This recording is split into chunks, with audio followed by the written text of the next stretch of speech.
నమస్తే, welcome to reality check. ప్రస్తుతం మనతో పాటు ఉన్నారు పొలిటికల్ అనలిస్ట్ పురుషోత్తం రెడ్డి గారు. సార్ నమస్తే అండి.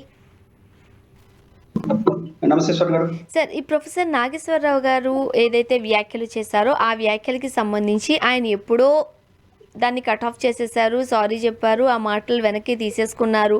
అయినప్పటికీ కూడా ఈ కేసుల పరము పోలీసులు రావడము, నోటీసులు జారీ చేస్తారు అని అనడము, మరికొద్దిసేపట్లో అరెస్టు చేయబోతున్నారు అనే విషయానికి సంబంధించి మాత్రం ఈ దుమారం అయితే ఆగట్లేదు.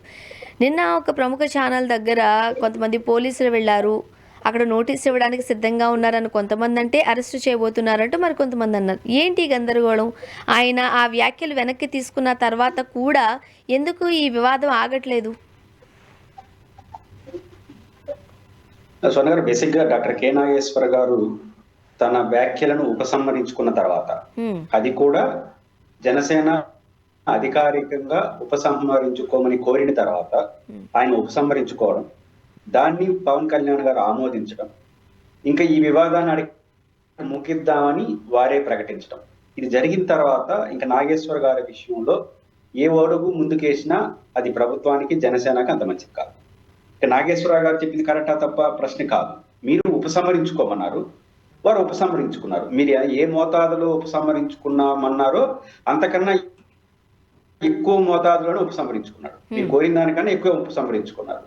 రెండు, అచంచలమైన గౌరవాన్ని కూడా ప్రకటించాడు. మీరేం కోరలా మా పట్ల గౌరవాన్ని, మీరు కోరిందంతా విత్డ్రా చేసుకోమన్నారు. విత్డ్రా చేసుకోవడం కాకుండా పవన్ కళ్యాణ్ గారు అంటే ఇతర రాజకీయ పార్టీ నాయకుల కన్నా నాకు ఎక్కువ గౌరవం ఉంది అని కూడా ప్రకటించారు. అంటే మీరు కోరలా అది.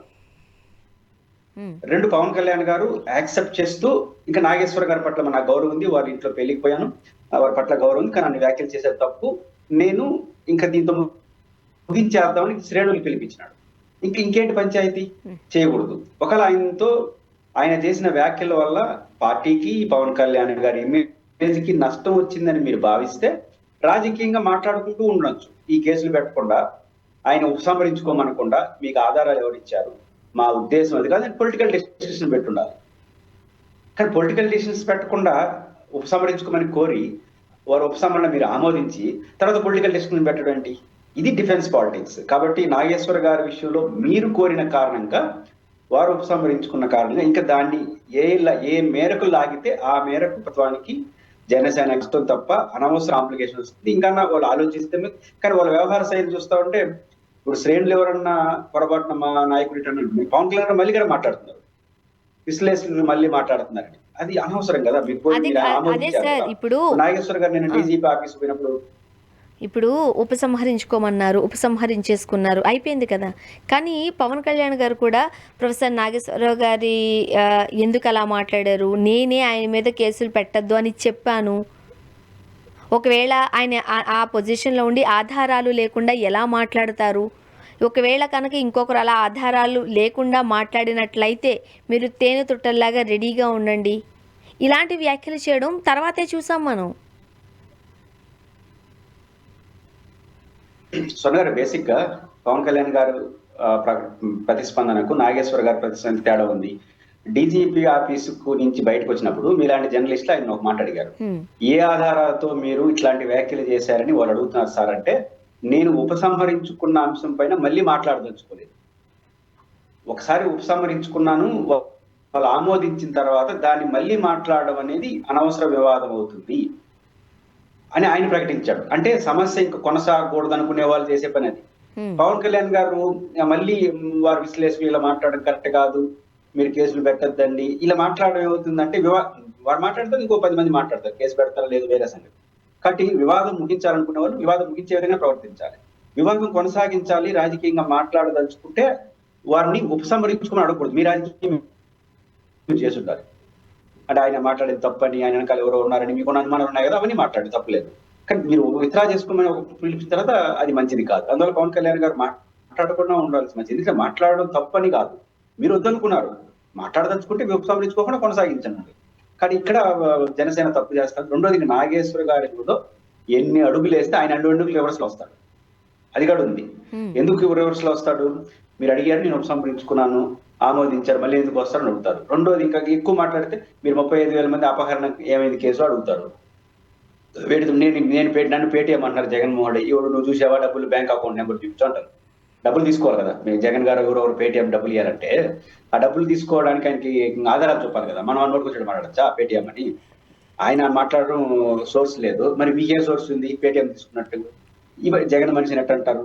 ఇవన్నీ రేపు ఆయన ఆధారాలు అడుగుతారు. ఇప్పుడు ఎన్నికల్లో ఏం మాట్లాడారు, ఇప్పుడు ఏం చెప్తున్నారు, ఇవన్నీ మాట్లాడారు. రేపెందుకు సార్ ఇప్పుడే అడుగుతున్నారు కదా, ఏ ఆధారాలతో మీరు 33,000 మంది మహిళలు విమెన్ ట్రాఫికింగ్కి గురయ్యారు అంటూ మాట్లాడారు. అండ్ వివేకానంద గారి హత్య కేసుకు సంబంధించి ఏ ఆధారాలతో జగన్మోహన్ రెడ్డి గారి పేరును, భారతి గారి పేరును బయటకు తీసుకొస్తున్నారు? అలా పెద్ద లిస్టే రాసుకున్నారు వాళ్ళు. రాసిన ఇవి మీరు ఏ ఆధారాలతో మాట్లాడారు అని అడుగుతున్నారు. నాగేశ్వర గారు సమాజం అడుగుతుంది ఈ ప్రశ్నలు. ఇప్పుడు తెలుగుదేశం పార్టీలు గొడ్డల పార్టీ ఏ ఆధారాలు మీరు అడుగుతున్నారు? ఆధారాలు ఏమున్నాయి? వైఎస్ జగన్ గారికి, భారతి గారికి నోటీసులు కూడా ఇవ్వలేదు. విచారణ పూర్తి అయిపోయింది. ఎవరు విచారణ పూర్తి చేసింది? మన జగన్మోహన్ రెడ్డి గారి సిబిఐ, భారత ప్రభుత్వం సిబిఐ. అప్పుడు భారత ప్రభుత్వంలో ఎన్డీఏ ఉంది, రాష్ట్రంలో ఎన్డీఏ ఉంది. అది ఇండిపెండెంట్ ఆర్గనైజేషన్. ఒకవేళ ప్రభుత్వాలు ఏమైనా ఇన్ఫ్లుయెన్స్ చేస్తాయనుకుంటే ఉండేది మీరే, పైన కింద మీరే ఉన్నారు. జగన్మోహన్ రెడ్డి అపోజిషన్ లో ఉన్నాడు. ఆ సిబిఐ సుప్రీంకోర్టు చెప్పింది విచారణ పూర్తి చేసేసినాము, ఇంకెవరిని విచారించాల్సిన అవసరం లేదు అని ఫుల్ స్టాప్ పెట్టారు. విచారణ అవసరం లేదన్నా ఇప్పుడు జగన్ గారికి, భారతి గారికి నోటీసులు కూడా ఎందుకు లేదు? నోటీసులు కూడా ఇవ్వకుండానే విచారణ పూర్తయిందని ప్రకటించింది. ఇంకా నోటీసులు కూడా ఇవ్వడానికి అవసరం లేనటువంటి వాళ్ళ పేర్లు తీసుకొచ్చి గొడ్డల పార్టీ అనడం రాజకీయం కదా. కాబట్టి మీకేం ఆధారం ఉంది? పైపెచ్చు ఒక ఆధారం ఉంది, వాళ్ళ పేర్లు ప్రస్తావించకూడదు. ఎందుకు ప్రస్తావించకూడదు? సిబిఐ నోటీసు కూడా లేదు. మద్యం కేసులో కూడా జగన్ గారి పేరు ప్రస్తావించడానికి వీల్లేదు, ఎందుకంటే ఆయన నోటీసు కూడా లేదు. 2 ఏళ్ళు అయింది. చాలా మంది అరెస్ట్ చేసేసారు, చాలా మంది బెయిల్లో కూడా వచ్చేసినారు. కాబట్టి మీరు ఆధారాలు లేకుండా పరోక్షంగా వారి పాత్ర లేదని తేలుతున్న దాంట్లో ఆరోపణలు చేస్తున్నారే. అనేక సందర్భాల్లో పవన్ కళ్యాణ్ గారు కేంద్రంతో మాట్లాడి తాడ తీస్తా, దీన్ని డాన్స్ చేయిస్తా, ఇవన్నీ మాట్లాడారు. దీని ఆధారం చేసుకుని చెప్పుండొచ్చేమో అని ఒక ఊహకు అందచ్చు కదా జనరల్ గా. కాబట్టి మీరు మాట్లాడిన దానికి ఆధారాలు లేకపోయినా ఊహించుకోవడానికి స్కోప్ ఉంది. జగన్ ఊహించుకోవడానికి స్కోప్ లేదు. మరి మీరు మాట్లాడుతున్నారు. సాధారణంగా రాజకీయాలలో ఇలాంటి వ్యాఖ్యలు సర్వసాధారణంగానే చూస్తూ ఉంటారు. ఫర్ ఎగ్జాంపుల్ ఏదైనా ఎన్నికలు జరుగుతున్నాయి అనుకోండి, ఈ పార్టీ వచ్చే అవకాశం ఎక్కువగా ఉంది అంటూ జోస్యం చెబుతూ ఉంటారు. ఆ టైంకి ఆ సమయం సందర్భం బట్టి ఇలా జరిగి ఉండొచ్చు అని చెబుతూ ఉంటారు. ఇది చాలా సర్వసాధారణం, సాధారణంగా మాట్లాడే మాటలే. ఇప్పుడు నాగేశ్వరరావు గారు అనరాని మాట, అంత పెద్ద మాట, కించపరిచే మాట ఏమన్నా మాట్లాడున్నారా? ఈరోజు నేనే అరెస్టు చేయొద్దు అని చెప్పాను కాబట్టి అరెస్టు చేయలేదు అంటున్నారు. మరి ఏ ప్రాతిపదికన అరెస్టు చేస్తారు? రాజకీయాలలో ఇవన్నీ భాగమే కదా. పవన్ కళ్యాణ్ గారు అనుకుంటే అరెస్ట్ అయిపోవడం, అనుకోకపోతే అరెస్ట్ కావడం ఏముండదు. కేసులు వాళ్ళ చేతిలో ఉండొచ్చు, కానీ అరెస్టులు అంతా వాళ్ళ చేతిలో ఉంటాయండి. కోర్టులో అవన్నీ ఉంటాయి కదా. తెలంగాణ హైకోర్టులో పిటిషన్ వేయాలి, తెలంగాణ పోలీసులు అంగీకరించాలి. ఇప్పుడు ఆయన చేసిన నేరం ఏంటి మీరు చెప్పదలుచుకుంది? ఆధారాలు లేకుండా మేము అమిత్ షా గారికి ఇట్లా అన్నారంట అంటారు. అప్పుడు కోర్టు ఏం చెప్తుంది? పోయి నోటీస్ ఇచ్చి తీసుకోండి అంటుంది. నాకు అధికారం ఉంది కదా, ఎక్కువ లోపల వేస్తాను అంటే కుదరదు. రాజ్యాంగం ఒకటి ఉంది, దీంట్లో ఏ కేసు పెడతారు?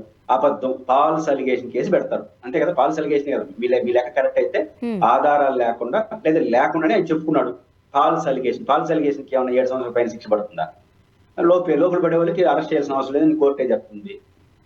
పైపించు ఆయన ఆరోగ్యపరమైన పరిమితులు ఉన్నాయి కాబట్టి కోర్టు ఎటువంటి పరిస్థితుల్లోనూ అరెస్టులు, కేసులు పెట్టేది మీ చేతిలో ఉండొచ్చు కానీ, విచారించేది మీ చేతిలో ఉండొచ్చు కానీ, అరెస్ట్ చేసేదంతా మన చేతిలో ఉండదు. అది వాళ్ళు గుర్తిస్తే మంచిది. కాబట్టి పవన్ కళ్యాణ్ గారైనా ఎవరైనా సరే, ఇప్పుడు మీరు ఎన్నికల్లో అయినా ఇంకొక చోట అయినా ఇప్పుడు అంటే మీరు చాలా సింపుల్ గా నాగేశ్వర గారి అభ్యంతరకర భాష లేదని మీరు అనుకుంటున్నారు. వాళ్ళకి ఎక్కడ బాగా కాలిందంటే, మీరు గత 2 ఏళ్లుగా కేంద్రంతో మాట్లాడేస్తాము, కేంద్రం దిగేపోతా ఉంది, ఈడీ దిగేపోతా ఉంది, జగన్ ఎత్తు లోపలేసేపోతుంది, ఇన్నని చెప్పేసినారు 2 ఏళ్లుగా. అదేమి జరగలా. కాబట్టి 2 ఏళ్లుగా చెప్పినారు కాబట్టి పవన్ కళ్యాణ్ గారు చెప్పుకుంటారేమో అని అనుమానం ప్రజలకు ఉంది. ఇప్పుడు నాగేశ్వర గారు చెప్పింది ఎందుకు పేలింది? ఇప్పుడు జగన్ గారి గురించి చాలా రాసినారు, పెట్టించుకోవాలైనా చాలా రాశారు. ఇప్పుడు ఈ పాయింట్ ఎందుకు తెలియదంటే, 2 ఏళ్లుగా కొన్ని మీడియా సంస్థలు కొందరు చాలా చంద్రపలం ఇది రేపో ఈడే వచ్చేస్తుంది, జగన్ అరెస్ట్ చేస్తుంది, ఎల్లుండి ఈడే వచ్చేస్తుంది, జగన్ అరెస్ట్ చేస్తుంది, ఇంకా అయిపోయింది, అమెరికా వాళ్ళు వస్తారు, ఆదాని కేసులో అరెస్ట్ చేసి తీసుకెళ్లిపోతారు, ఇంకెవరు పార్టీకి, ఇవన్నీ రోజు వడ్డీ వారించారు.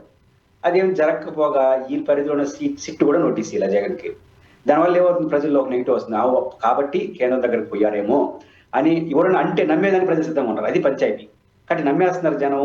అప్పుడు నమ్మేస్తే 2 ఏళ్ల తర్వాత మీరు చేయాల్సిన పని ఏంటంటే కేంద్రం నుంచి పోలవరం నిధులు తీసుకురావడం, ఇది అమరావతి నిధులు తీసుకురావడం, రాయలసీమ ఉత్తరాంధ్ర ప్యాకేజీ కాదు మీరు చేయాల్సింది, జగన్ పోయి అరెస్ట్ చేయడమా అని నెగిటివ్ వెళ్ళిపోతుంది ప్రజలు. అక్కడ పవన్ కళ్యాణ్ గారు ఫీల్ అవుతున్నాడు. పైగా అమిత్ షా గారు ఏమన్నారట, వాళ్ళు చెప్పిన లెక్క ప్రకారం ఇట్లాంటి పనులు మీకు ఎందుకు అన్నారంట. ఇవన్నీ నష్టం కదా పవన్ కళ్యాణ్ ఇమేజ్ దెబ్బతింటుంది సమస్య. అందువల్ల ఆయన అంత సీరియస్ గా తీసుకుంటున్నట్టుగా. మరి ముఖ్యంగా ఏదైనా ఇన్సిడెంట్ జరిగినప్పుడు కార్యకర్తలను కూల్ చేస్తూ సమన్వయపరుస్తూ రాజకీయాలకు సంబంధించి లేకపోతే అప్పటి పరిస్థితులకు సంబంధించి ఒక సానుకూల వాతావరణాన్ని, ఒక ప్లెజెంట్ అట్మాస్ఫియర్ని క్రియేట్ చేయాల్సిన రాజకీయ నాయకులు మీరు రెడీగా ఉండండి, తేనె తుట్టల్లాగా మనం వెళ్ళి వాళ్ళని ఇది చేయాలి, ఆ వర్డ్ తేనె తుట్టల్లాగా మీరు రెడీగా ఉండండి ఇలా చెప్పడం వాళ్ళల్లో ఇంకాస్త అగ్రెసివ్నెస్ని పెంచడమే కదా. అవి కాదు కదా రాజకీయాలు అనేది కొంతమంది వాదన. వాస్తవం ఇప్పుడు జనరల్ గా కింద వాళ్ళు అదుపు తప్పినా పైన వాళ్ళు కంట్రోల్ చేయాలి, అందులో సందేహం లేదు. కాకపోతే పై నాయకులు అదుపు తప్పమన్నప్పుడల్లా అదుపు తప్పరు కింద వాళ్ళు. ఇప్పుడు వాళ్ళు బాధ ఏం చేస్తారు, తేనె తొట్లు ఇవ్వదు మాకు రాబోయే కాలంలో కార్పొరేటర్లు కౌన్సిల్లో ఎలక్షన్ జరగబోతుంది, మన వాటా మనం తీసుకుంటావా లేదా ఆ పనిలో ఉన్నారు జనసేన వాళ్ళు. ఇప్పుడు మనం చెప్పేస్తే పరిగెత్తిపోయే పరిస్థితుల్లో డిసెంబర్లోనూ నవంబర్లోనూ స్థానిక సంస్థలు ఎన్నిక వస్తాయి, ఎన్ని జెడ్పీటీసీ మన పార్టీకి వస్తాయి, ఎన్ని ఎంపీటీసీలు వస్తాయి, మనం 15 ఏళ్ళు సావాసం చేస్తున్నాం అంటే దీనిలో వదిలేస్తారా, లేకపోతే 50 ఇస్తారా, మన కార్పొరేషన్ ఎన్ని ఇస్తారు, వీటిలో ఉన్నారు జనసేన కార్యకర్తలు. దాంట్లో తేలితుడు కలపమంటే కలుపుతారు కానీ నాగేశ్వర గారి మీద ఇంకొకరి మీద వాళ్ళకేమవుతుంది. కాబట్టి పవన్ కళ్యాణ్ గారు ఎట్లా చెప్పినా ఫస్ట్ వాళ్ళు కోరుకునేది మీరు చంద్రబాబు గారితో మాట్లాడి అట్లా ఎమ్మెల్యేలో 21 తీసుకున్నారు కదా కాస్త పెంచండి, దీని పనిలో ఉన్నారు పాపం వాళ్ళు. మనం ఆ తేనె తుట్టుగా ఉండి ఏ తుట్టినా వాళ్ళు ఏమి స్పందిస్తారో నేనైతే అనుకోవట్లేదు. కానీ పెద్ద నాయకులు అట్లా మాట్లాడితే అది ప్రమాదకర పరిస్థితి వస్తుంది. అండ్ మరీ ముఖ్యంగా ఈ మధ్య కాలంలో పవన్ కళ్యాణ్ గారు చేసిన వ్యాఖ్యలు అన్నిటిని కూడా మనం అబ్జర్వ్ చేసినట్లయితే ఒక స్టాండ్ మీద మాట్లాడుతున్నారా లేదా అన్నట్టుగా. ఇప్పుడు మీకు ఎలానూ రాష్ట్రం అంటే ప్రేమ లేదు, కనీసం కులం చూసైనా మీరు ఓట్లు వేయండి అంటూ కుల ప్రస్తావన తెచ్చి రాజకీయంగా లబ్ధి పొందిన సందర్భం మనం చూసాం. ఇప్పుడు ఏమంటున్నారు, కులానికి అంటగట్టద్దు, కులాలకి సంబంధం లేదు, అసలు కులం నాకు అన్ని కులాలు సమానమే అంటున్నారు. దీంతో కాపు కులానికి సంబంధించిన నాయకులు పెద్దలు వాళ్ళ ఆగ్రహం వ్యక్తం చేస్తున్నారు. ముందు ఆ కులాన్ని మీరు డిసైడ్ చేయండి అంటున్నారు. ఎలా చూడాలి ఇది? పవన్ కళ్యాణ్ గారి మీద విజయ్ గారి గెలుపు ప్రభావం బాగా పడిపోయింది. సమస్య అది అక్కడ పంచాయతీ వస్తా ఉంది. ప్రతి దాంట్లో విజయ్ లాగా నువ్వు ఎందుకు అని. ప్రపంచం ఏంటంటే విజయ్ గారి గెలుపు రాష్ట్రంలో 2 రకాల ప్రభావం చూపింది. ఒకటి పాజిటివ్ ఫ్యాక్టర్లో జగన్ గారు వైపు ఒక ఊపేసింది, మొత్తం జగన్ విజయ్ ఒకటే, ఇద్దరు స్వభావం ఒకటే అని ఒక పెద్ద పాజిటివ్ లుక్ వచ్చేసింది. ఇది వైసీపీ వాళ్ళు పండుగ వాతావరణం చేసినారు. దానికి ముగింపుగా జగన్మోహన్ రెడ్డి ఏమన్నారు, చాలా హుందాగా మీలాంటి జర్నలిస్టు మీ ఫోటో పెట్టి గెలిపారంటే మా ఫోటో పెట్టి గెలిపేది విజయ్ గారికి ఆల్ రాష్ట్రంలో ఆయనకి బలం ఉంటుంది తప్ప జగన్ ఎట్లా ఉంటుందని చాలా గౌరవప్రదంగా ముగించాడు. రావాల్సిన గౌరవం పార్టీకి వచ్చేసింది, పాజిటివ్ ఫ్యాక్టర్. ఈ పక్క ఏమైంది, నెగిటివ్ ఫ్యాక్టర్, ఆయనలాగా నువ్వు ఎందుకు ఉండకూడదు అని ప్రతి ఒక్కరు కోరుకుంటున్నారు. అంటే ప్రతి పాయింట్కి ఆయన సమాధానం చెప్పి ఇరిటేట్ అవుతున్నాడు. ఎందుకు ఇరిటేట్ అవుతున్నారు ఆయన అంటే సమాధానాలు లేవు. సమాధానాలు ఎందుకు లేవంటే తెలియక కాదు, ఆ పనులు ఆయన చేయలేకపోతున్నాడు. సమస్య అది. ఇప్పుడు విజయ్ లాగా చేద్దామంటే బయట రావాలి ఇమీడియట్ గా, ఇద్దరిని కొట్టి అధికారంలోకి రావాలి, ఒంటరిగా పోటీ చేయాలి, అవి ఆడవుతుంది వల్ల వీలు కాదు కదా. అందులో 15 ఏళ్ళు సావాసం చేయాలని నిర్ణయించుకున్నాం. ఎట్ట బయటకు వస్తాడు, రాలేడు. పోనీ డబ్బులు లేవు, ఆయన 1 రూపాయి కూడా గెలిచేసినాడు. మనకు రాష్ట్రం అంతా యంత్రాంగం లేదు, అసలు 200 నియోజకవర్గ ప్రచారం కూడా పోలే ఆయన. రెండోది మనకు మన కేడర్ లేరు, సగానికి పై బుద్ధులు ఏజెంట్లు లేరు వాళ్ళకి, ఎవరికి విజయ్ పార్టీకి. రెండోది ఈ క్రమంలో ఆయన కొన్ని వ్యాఖ్యలు ఎట్లున్నాయంటే వాళ్ళు కటౌట్ పెట్టుకొని గెలిచిపోయినారు, నేను ఊరు తిరుగుతా గెలవాలి, మీరు గెలిపించలేదని అనుకున్నాడు. ఆయన ఏమంటున్నాడు, జనాన్ని అంటున్నాడు. జనం ఏమనుకుంటారు, ఆయన కటౌటే గెలిపించేస్తే మీరు పోయినాడు గెలిపించలేదంటే ఎవరు హీరో? కొన్ని మాట్లాడకూడని పదాలు కూడా మాట్లాడారు. అండ్ నేనే అసూయ చెందేలాగా అంటూ అఫ్కోర్స్ చాలా నవ్వుతూనే క్యాజువల్గా అనేసారు, కానీ ఆయన మనసులోని మాటలు అయితే బయట పెట్టుకున్నారు. నన్ను రోడ్ల పైన మీరు అంటే ఆయనకి సమాధానాలు లేని ప్రశ్నలు వస్తున్నాయి, చేయలేని పనులు వస్తున్నాయి. సమాధాన ప్రశ్నలు, చేయలేని పనులు, ఆయన చేయలేని పనులు వస్తున్నాయి. కులానికి సంబంధించి కూడా స్వర్ణ గారు బేసిక్ గా ఈ రాష్ట్రంలో అన్ని ప్రాంతాల్లో కులం అనేది ఫ్యాక్టర్ ఉంటుంది. ఆ కులానికి సంబంధించిన బాగా ఇప్పుడు అనలిస్ట్ గా నేను బాగా మాట్లాడుతున్నాను, నా సేమ్ క్యాస్ట్ మా వాడు భలే మాట్లాడుతున్నారా అనుకోవడం సహజం. దాని పెద్ద కంగారు పడిపోవాల్సిన అవసరం అందరూ అనుకుంటారు. ఆ కులం వాడు మా వాడు అనుకునే దాంట్లో పోయిందే ఉంది. కుల సమాజంలో మనం ఉన్నాం, మనం ప్రోత్సహించకూడదు. కానీ కింద అనుకునే అవకాశం ఇప్పుడు వైసీపీ వాళ్ళు మా పార్టీ అనుకోవచ్చేమో రెడ్లు, కమ్మాస్, తెలుగుదేశం మా రెండు కులాలు అనుకుంటే రెండు పార్టీలు గెలుస్తాయా? అన్ని కులాలు ఆ రెండు పార్టీలు కులంతా కదా మీ పార్టీలు ఎందుకు వస్తుంది? ఎందుకు వస్తుందంటే రెడ్లకు ఒక పార్టీ ఉంది, నాయలకు ఒక పార్టీ ఉంది, మనకు ఒక పార్టీ ఉంటే బాగుంటుంది కాపులు అనుకున్నారు కాబట్టి మీకు 21 వచ్చినాయి. అది ఒక గమనంలో పెట్టుకోవాలి. రెండో అంశం, వాళ్ళ కులం వద్ద అబ్సల్యూట్లీ వెల్కమ్ చెప్పాలి పవన్ కళ్యాణ్ గారిని. కానీ అప్పుడప్పుడు మన మాటలు ఏంటి, మీకు ఎట్లా రాష్ట్ర భావం లేదు కుల భావన తెచ్చుకోండి అన్నారు. దాని అర్థం ఏంటి? రెండు, మనం పెద్దన్న పాత్ర పోషించాలి కాపులు అన్నారు. గోదావరి జిల్లాలో పోయి పెద్దన్న పాత్ర మీరు ఎందుకు పోషిస్తారు? కులం ఎట్లా పోషిస్తుంది? మీరు పోషించమన్నారు, కుల భావన తెచ్చుకోమన్నారు. మళ్ళీ ఇప్పుడు మా కుల భావన తెచ్చుకున్నావు, నువ్వు ముఖ్యమంత్రి కావే అంటారు. వాళ్ళేం మాట్లాడుతున్నారు మంత్రి పదవులు. కాపులు నువ్వు కూడా ముఖ్యమంత్రి కావాలని ఇంకా ప్రమోషన్ ఇవ్వమన్నారు మీకు, అంతే తప్ప మాకేదో ఇవ్వమని వాళ్ళు అడగట్లా. కానీ దానికి బాధపడితే ఎట్లా? చూస్తాం ఇంకా కొంత టైం పడుతుందని చెప్పి ఒప్పించాలి. నాకు కులం వద్దున్నప్పుడు రేపు నుంచి మాట్లాడద్దండి. కాబట్టి ఎందుకు కంగారు పడుతున్నారో అర్థం కావట్లేదు. అండ్ మరోపక్క స్థానిక సంస్థల ఎన్నికలకు సంబంధించి కూడా జగన్మోహన్ రెడ్డి గారు గట్టిగానే రెడీగా సిద్ధమైపోతున్నారు. చంద్రబాబు నాయుడు గారు కుట్రలకి సంబంధించి ఎదుర్కొంటూ ధీటుగా ముందుకు వెళ్ళాలంటూ కూడా మొత్తం అందరి క్యాడర్ని అంతటిని కూడా సమాయత్తం చేస్తున్నారు. ఏం చెప్తారు? జగన్మోహన్ రెడ్డి గారు ఈరోజు ఇన్ని రోజులు చంద్రబాబు నాయుడు సినిమాలు చూపిస్తే ఈరోజు పార్టీ లీడర్లకు సినిమాలు చూపించాడు. ఎప్పుడు చంద్రబాబు నాయుడు చూపిస్తుంటాడు. ఇప్పుడు సినిమా సొంత పార్టీ నాయకులు చూపించాడు ఆయన. సాధారణ సినిమా కూడా కాదు, ఒక్క ఏకగ్రీవం అయినా కూడా ఇన్ఛార్జ్ బాధ్యత రేపటి నుంచి నిలబడపోలేరు. ఎందుకంటే నియోజకవర్గ ఇన్ఛార్జీలుగా ఉన్న వాళ్ళకి ఇప్పుడు పెద్ద టాస్క్. ఒక్క ఎంపీటీసీ అయినా, ఒక్క జెడ్పీటీసీ అయినా, ఒక్క పంచాయతీ సర్పంచ్ అయితే అందులో జరుగుతుంది అనుకోండి. కార్పొరేషన్ లో కార్పొరేటర్ అయినా, కౌన్సిలర్ అయినా, ఒక్కటైనా కూడా నీదే బాధ్యత అంటున్నాడు. గెలవడం వాడడం వేరే సంగతి, ఏకగ్రీవం అయితే ఒప్పుకొని అంటున్నాడు. అంటే అంత గట్టిగా ఉండాలని ఇది చాలా టాస్క్, పెద్ద టాస్క్ వైసీపీ వాళ్ళకి. ఎందుకంటే గతంలో ఎక్కువ ఇనానిమస్ జరిగినాయి. ఇవన్నీ ఇనానిమస్ లో కొన్ని మాల్ ప్రాక్టీస్ కూడా జరిగాయి. వైసీపీ వాళ్ళు ఒప్పుకోకపోవచ్చు కానీ మనలాంటి వాళ్ళు అంగీకరించాల్సింది కొన్ని మాల్ ప్రాక్టీస్ జరిగాయి. కాబట్టి ఇప్పుడు చేసినంత వీళ్ళే కదా ఆ మాల్ ప్రాక్టీస్. ఇప్పుడు ఎవరైతే ఇన్ఛార్జ్ వాళ్ళే కదా. ఇప్పుడు వాళ్ళు కొంచెం అది గుర్తొస్తుంది, మనం చేసాం కదా వాళ్ళు కూడా చేస్తారేమో. అవన్నీ కుదరవు, చేయాల్సిందే. ఒక రకంగా జగన్మోహన్ రెడ్డి గారిని ఒక రకంగా ఇప్పుడు పవన్ కళ్యాణ్ గారు కూడా ఈ విషయం జగన్ చూసి కొంత నేర్చుకోవాలి. మీరు పవర్ లో ఉన్నారు, అధికార యంత్రాంగం ఉంది, ఏదన్నా విజయ్ లాంటి వస్తే చూద్దాం అని ధైర్యంగా చేయలేకపోతున్నారు.